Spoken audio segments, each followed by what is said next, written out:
Hello, everyone, and welcome to another episode of the Reckless Paradise podcast. I am your host, Dystro, and tonight's episode, yes, it is indeed a little bit late. I apologize.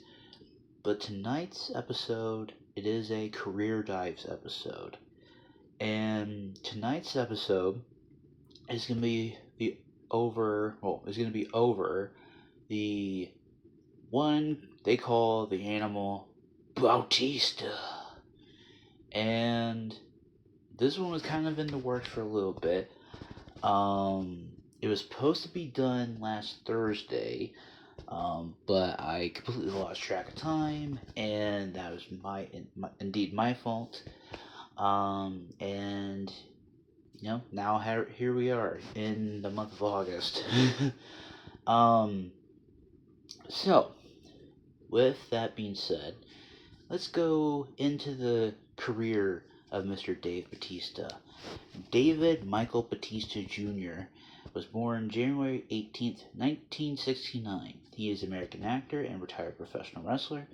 Um, Most of the people know him from his ruthless aggression era days in the early 2000s, going into 2005, and so on.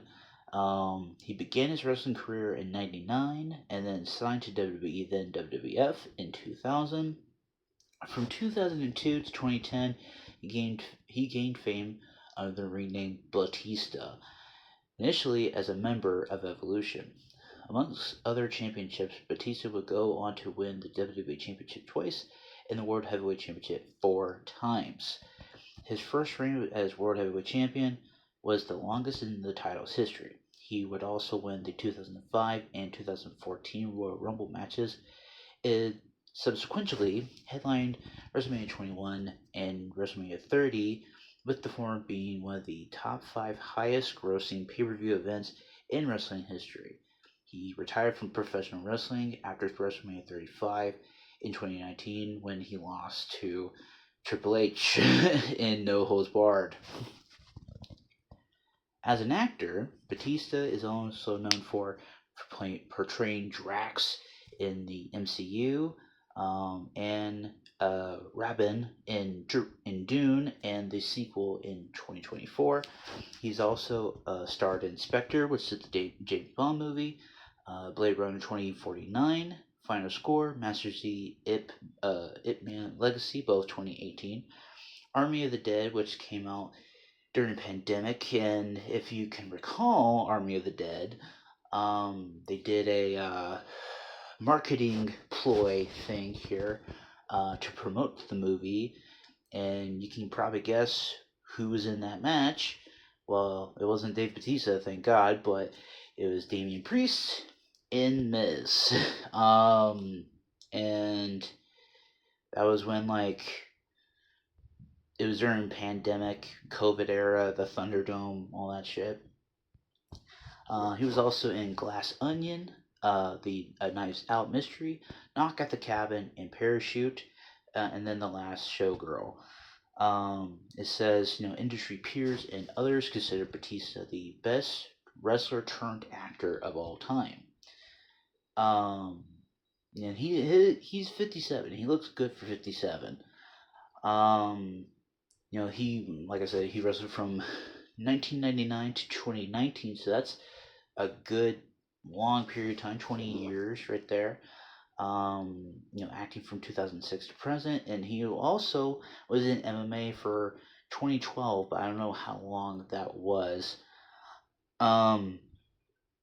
He's been married and divorced 3 times. He's got 3 kids of his own. But most people remember him as being Leviathan in OVW, but then also when he came to the SmackDown, during the SmackDown 6 era of like '02, he was known as Deacon Batista when they had split up the Dudley Boys between Bubba Ray went to Raw, Devon went to SmackDown, became Reverend Devon and all stuff, and the rest is history. He is 6'6", 290 pounds. and he was trained under Alpha Adewale and Jim Cornette, which that's kind of crazy. Um, he's also trained in Muay Thai as well, which I mean that's why it's an MMA thing. Um, that's crazy. So when he was in the mixed martial arts career, he went down 2 inches. He was 6'4". He's my height. 265 pounds. He won once and then he quit. Like that's crazy. Um, so this is kind of some early life stuff here.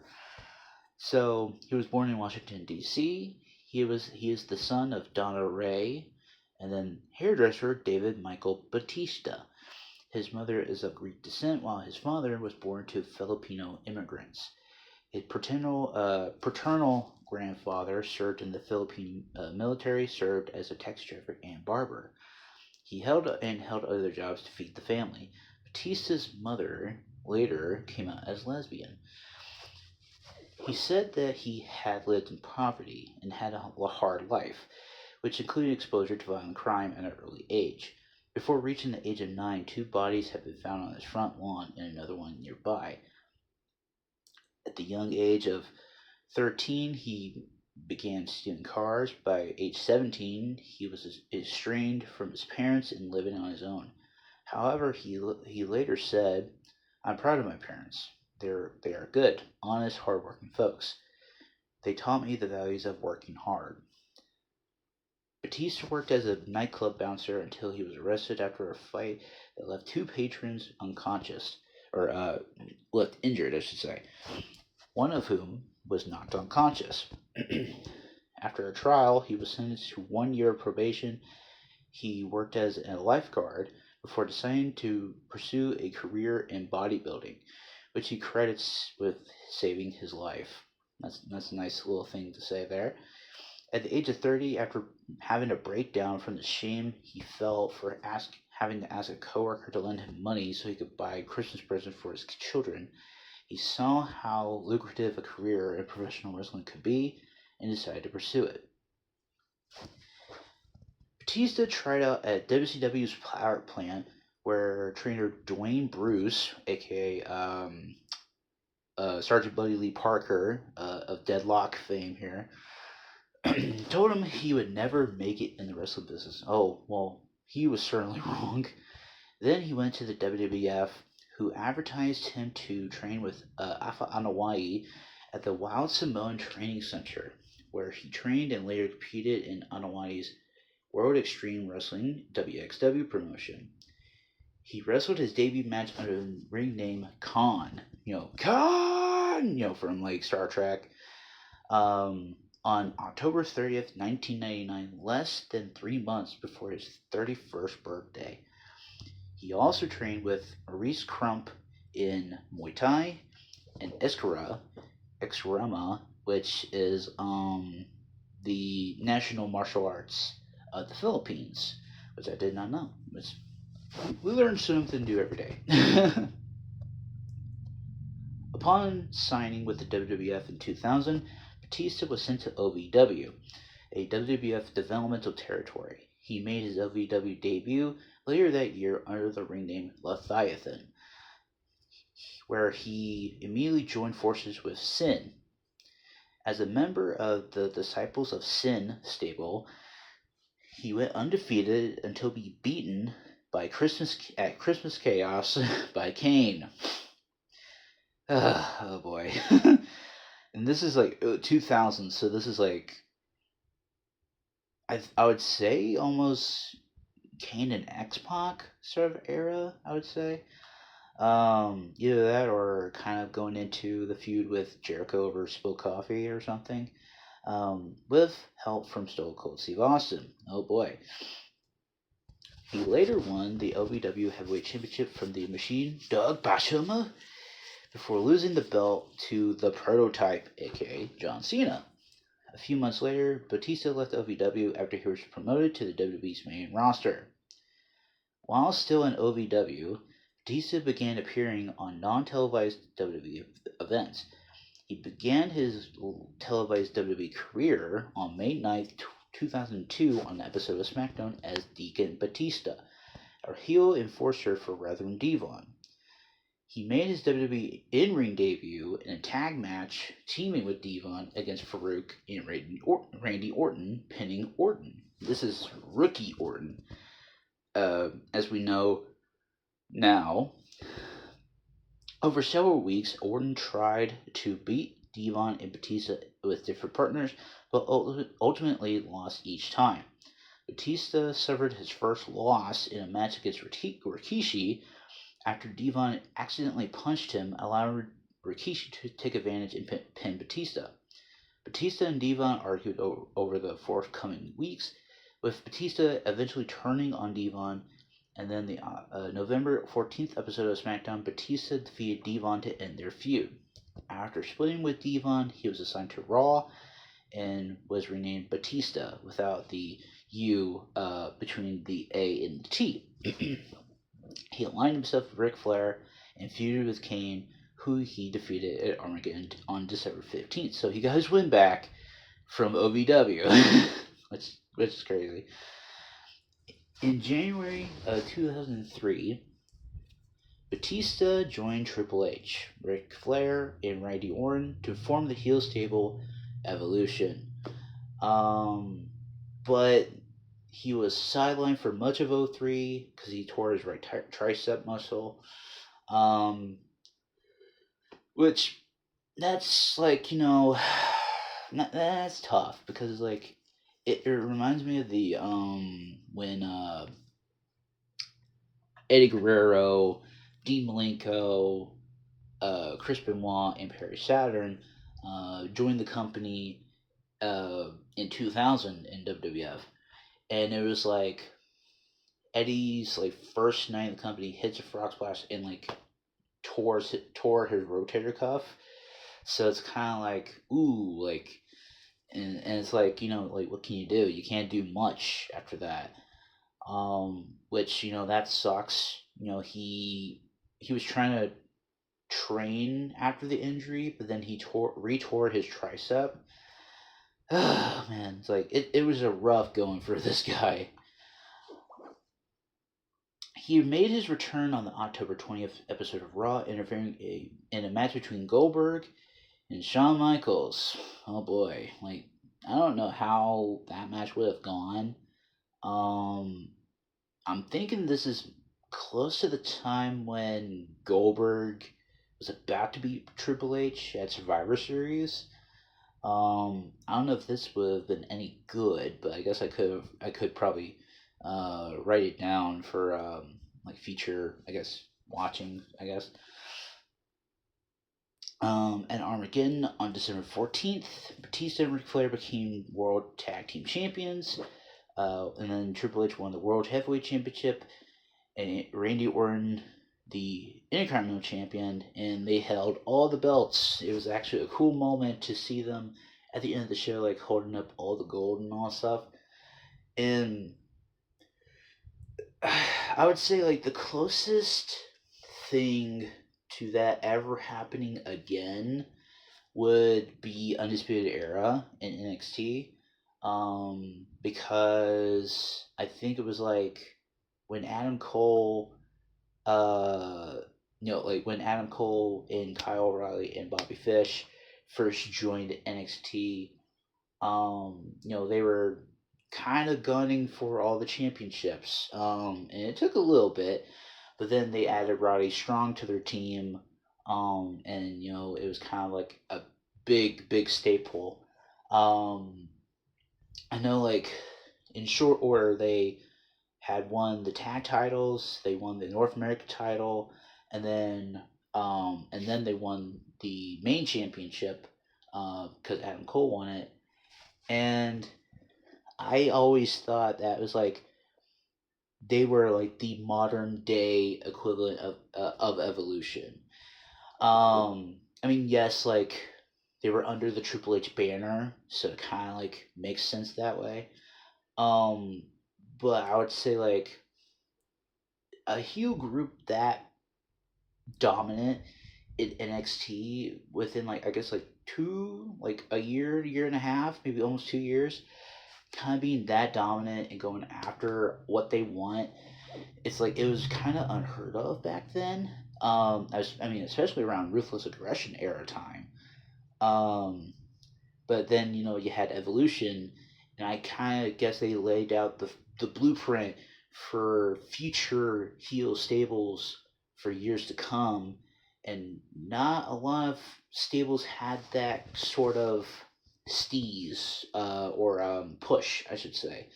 But then with um, the like I said, Undisputed Era coming in, it was just full board. Like they were rocket ship strapped to them, and they were you know very regularly pushed a lot, which is good, which is what you want to need.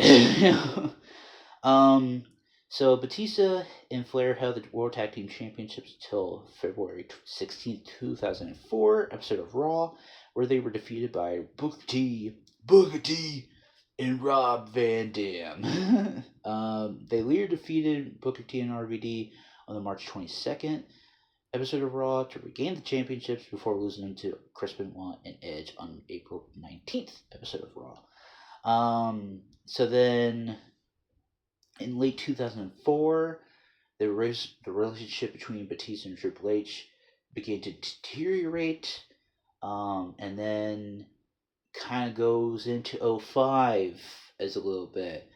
And this is when they had the most famous fumble in 05 history with the Royal Rumble match, where it was Batista and Cena as the final two. They both go over the top rope, both land on the floor. That was not supposed to happen. It was supposed to be Batista winning, clean as a whistle, and they kind of just had to redo it. Batista throws Cena out. Boom, he goes on to WrestleMania in the main event. Meanwhile, Cena faces JBL. Hey, that's pretty good right there. And I mean, of course, Batista wins against Triple H. John Cena wins against JBL. Both were pretty good choices in that matter, because it was like faces of the generation thing where it's like, it was a good long-term storytelling between Batista and Triple H. From Evolution days, kind of just being like Triple H and Ric Flair treating Batista as an afterthought, being like, like you're not gonna make it and all that stuff, blah blah blah. And then he just power bombs him with the infamous thumbs up, thumbs down thing, which is all time iconic gif. So, like I said, Batista won the World Heavyweight Championship on April 3rd, but defeating Triple H in the main event of WrestleMania 21, which is WrestleMania 21 Goes Hollywood, which is an all-time WrestleMania for me as an avid viewer. That WrestleMania received 1.09 million pay-per-view buys worldwide, the then highest ever number of buys for a non-boxing pay-per-view. Batista's match with Triple H was described by Dave Meltzer, of course, as the peak of one of WWE's best storylines in years. And then they would have three more matches, or actually two more matches, I should say, because they had the one at WrestleMania, they had a rematch at Backlash, and then they had the most infamous World Championship bout at Vengeance, which was it was the show where it was like Batista and Triple H main evented in Hell in a Cell, but it also had Cena, Chris Jericho, and Christian for the WWE Championship, because WWE Championship was going to be going to Raw, and then World Heavyweight Championship was going to go to SmackDown, which is I think that was cool, a cool thing to do. Um, it put more eyes on SmackDown. Let's just be honest with that. And put a lot of eyes on Raw with John Cena going over to Raw, which is kind of cool. Um, he would be drafted to SmackDown as the last pick in the 2005 draft lottery to thwart JBL, who thought was the celebrating the victory in a six-man elimination match to crown the inaugural SmackDown champion. This resulted in Batista beginning the World Heavyweight Championship to SmackDown. And then JBL defeated Batista at the Great American Bash by DQ. And then they had a rematch at SummerSlam at No Holds Barred, which Batista pinned JBL. But then the feud culminated in a Texas Bull Rope match on SmackDown. And then soon after retaining the championship, he would enter a feud with Eddie Guerrero. And then it said WWE.com reported that Batista suffered a muscle tear in his back at the taping for November 11th due to a double chokeslam by Big Show and Kane. So then plans have been made for Batista to defend the in a triple threat between Eddie Guerrero and Randy Orton. But unfortunately, in hindsight, that match did not take place because a few days before, Eddie Guerrero had unexpectedly died and passed away. But I wish we could have gotten that. But think about with like painkillers and all that stuff. It brought it up in the Dark Side of the Ring episode with the Big Boss Man. Those painkillers, it helps for so long, but then it does not make the pain go away. It makes the pain feel like it's worsening. And it was kind of like they were saying, like, look at the look at the list of people that have passed away from all these like painkillers and steroids and all that stuff, and it's like Kurt Hennig, Eddie Guerrero, Sharon Martel, Miss Elizabeth, and all stuff, and it's like all these factors, and it's sad that Eddie passed away like that, but it's like you gotta keep the memory alive for him, and I think Batista did a good job to pay homage to Guerrero, and kind of just dedicate to his memory, which was actually kind of cool. So then Batista led Team SmackDown against Team Raw in a interbrand feud before Survivor Series, and then it was say like Big Show and Kane chokeslammed Batista several more times, and then Batista ultimately helped his team win the match at Survivor Series because that was when it was during like brand supremacy and all that crap. Which, I mean, it was actually kind of interesting that they had the world champion on an Armageddon show, which was a Raw pay-per-view, I think, at the time. Or no, it was a SmackDown pay-per-view. And they had Big Show and Kane on that show that were Raw tag team champions at the time. And it's just like, what? Then after that, before that, they had Batista and Rey Mysterio defeat Eminem, which was Joey Mercury and Johnny Nitro, to win the championships in a match dedicated to Eddie Guerrero, and then Batista became a double champion. So then they had the champions versus champions encounter at Armageddon, which was Batista and Mysterio versus Big Show and Kane, and then kind of going into like some little mini feuds and all that stuff. And then it's kind of like during that time frame you have was kind of labeled as like the worst era for SmackDown. Um, and it just kind of it's just kind of sad, to be honest with you. Um, oh man, like and plus I didn't grow up watching some of that stuff um during that era. I didn't watch some of that stuff at all. Um, but I will say that the way that they kind of went out of it, um, it says the following night on this was like the after Over the Limit in 2010, where Cena like FUs or attitude adjustments like Batista off a roof of a car. Um, and it says the following night on Raw, Batista opened the show in a wheelchair and claimed that he would be pursuing legal action against Cena and WWE for his injuries, which he revealed in 2014 to be a legitimate concussion or compression fracture of his L1 spine.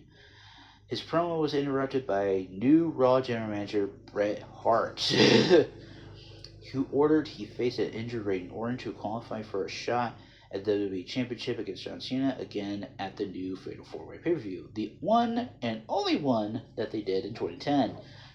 Batista refused and quit the company after Hart named Orton winner by forfeit. His profile was subsequently moved to the alumni page of WWE's website, and he would later say in an interview that he felt that he left WWE because he did not like the direction the company was going in. Oh boy. Well, I'm glad he left when he did, but yikes.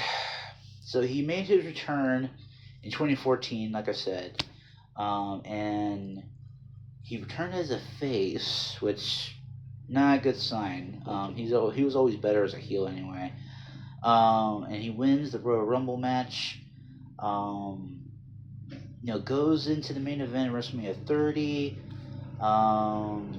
But it's just crazy because Brian made Batista tap, which is not saying much. And then he was in like little mini feuds and all that stuff, but the biggest like feud that he was in was like in a rehash of like Evolution, which was like Triple H, Randy Orton, and Batista versus The Shield, which those matches on their own was actually really good, because they fought at Extreme Rules, and then they fought at Payback, which was I think it was no holds barred elimination, and which like hey that on its own like two high profile matches, that's not bad. And then at the end of 2014, or I guess I would say middle of it, Batista legitimately quit the WWE due to creative differences soon after. And then he was gone for 4 years. And then he comes back, and then he goes into a feud with Triple H in 2019.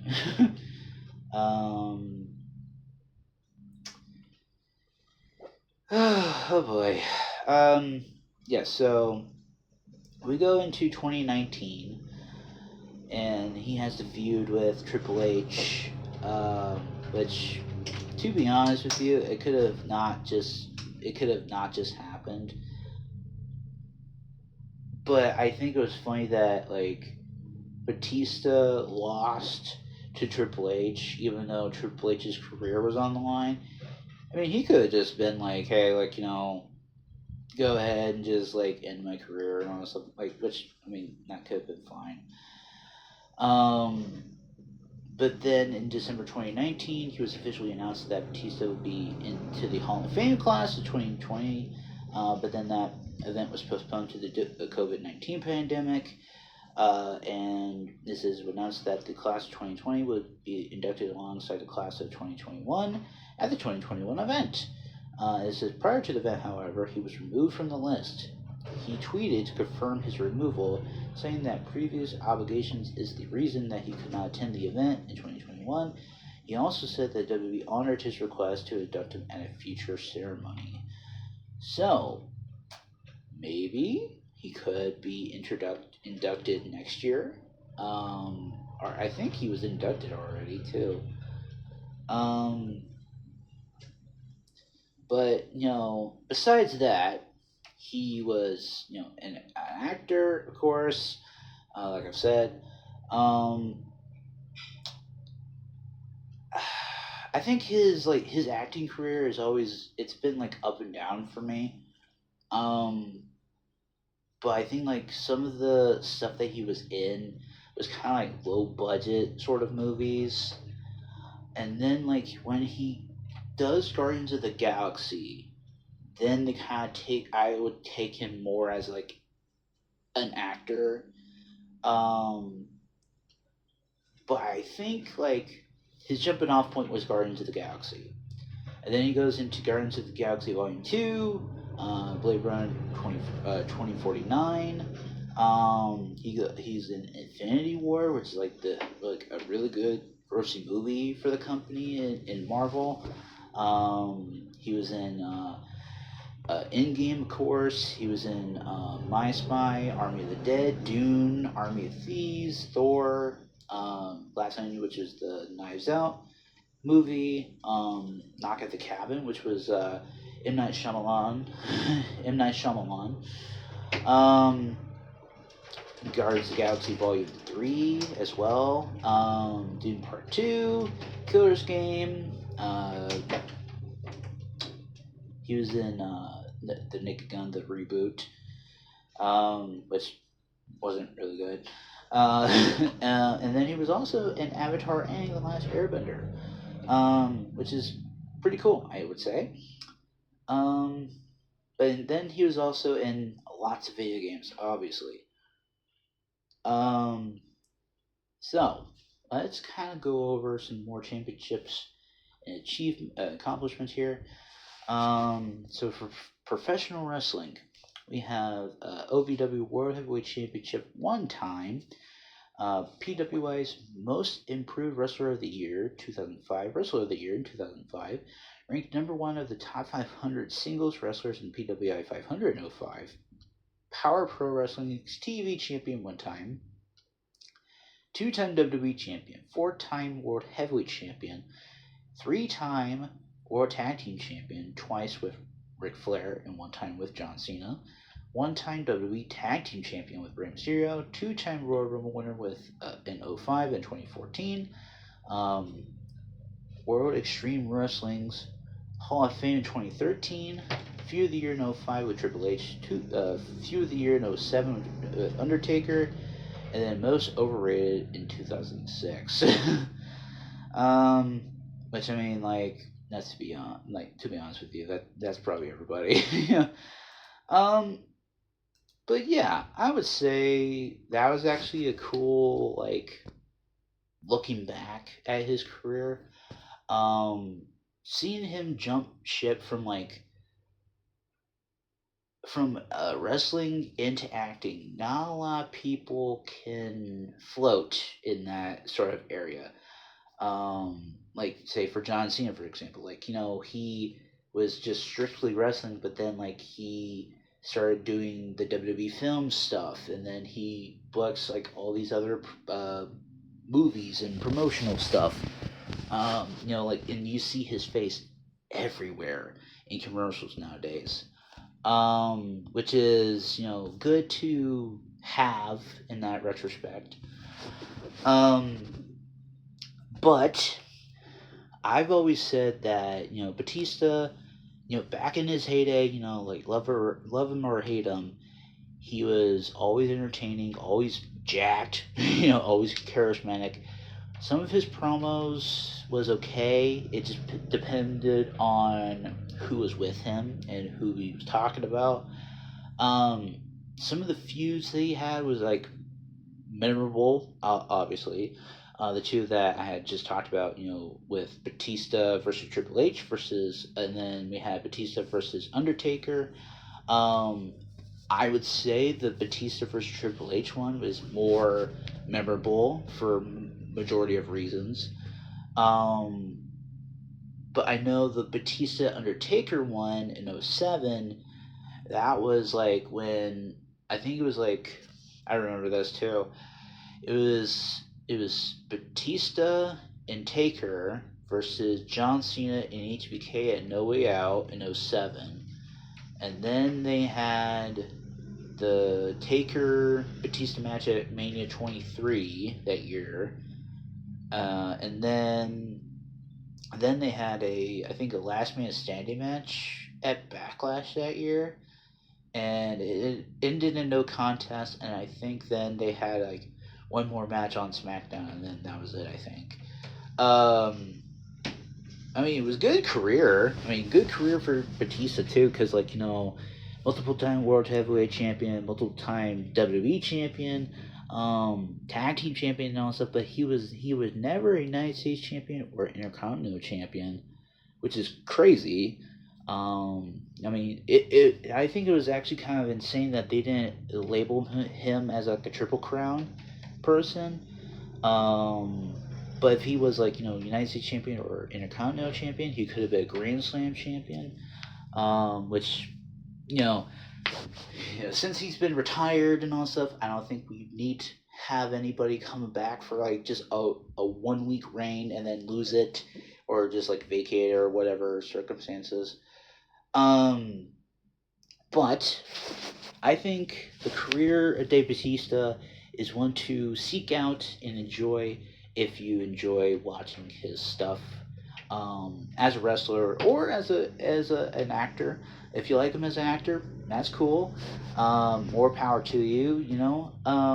But I'm going to end this episode here because like I said, it was a little bit late. I apologize. But if you like what we do, and if you haven't subscribed to us on YouTube, please make sure to follow us on all social media links in the description below. This will take you to our Linktree page, which will take you to our Instagram pages, Twitter pages, the podcast Reddit page is on there, my gaming YouTube channel is on there, and tonight's song of the night, it is a request by Marissa. The song of the night, it is Sandpaper by Fozzy, featuring M Shadows from Avenged Sevenfold. There is a music video for this one, I know this for sure. Um, and yeah, that's it. And also, welcome to August, everybody. We are in for a packed month full of podcast episodes. I can't wait to show you guys what we have in store. So yeah, that's it, and I will see you guys Thursday. Peace.